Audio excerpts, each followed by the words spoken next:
يا راحلين إلى منى بقيادي، هيجتم يوم الرحيل فؤادي. ما أجملها من رحلة. إنه اليوم الثامن من ذي الحجة، يوم التروية، يوم من أيام الله المباركة، تتوق الأنفس لترتوي من روحانية المكان، ونفوس تتوق للقاء ربها بعيون ذارفة، اشتياقا وحنينا لتلك البقاع الطاهرة. بدأ فيها حجاج الركن العماني شركة الحج المبرور رحلتهم الروحانية التي جاءوا من أجلها، وهدفهم السامي الذي سعوا إليه بقلوبهم قبل أرجلهم، تحثهم خطاهم نحو أملهم المنشود بكل صدق، معظمين شعائر الله، ملبين ومكبرين ومهللين ومستغفرين.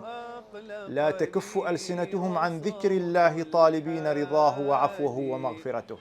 جهود تبذل من أجل نجاح حج موسم 1446 هجري من خلال تنظيم تفويج الحجاج نحو المشاعر المقدسة لأداء الحجاج مناسكهم بكل يسر وأمان.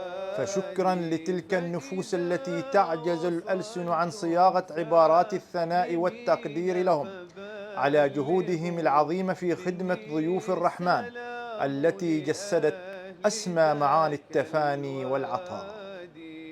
وتذكروا عند الطواف. بسم الله الرحمن الرحيم، والحمد لله رب العالمين. الحمد لله الذي أوصلنا سالمين غانمين إلى مشاعر منى لهذا اليوم الكريم، اليوم الأول.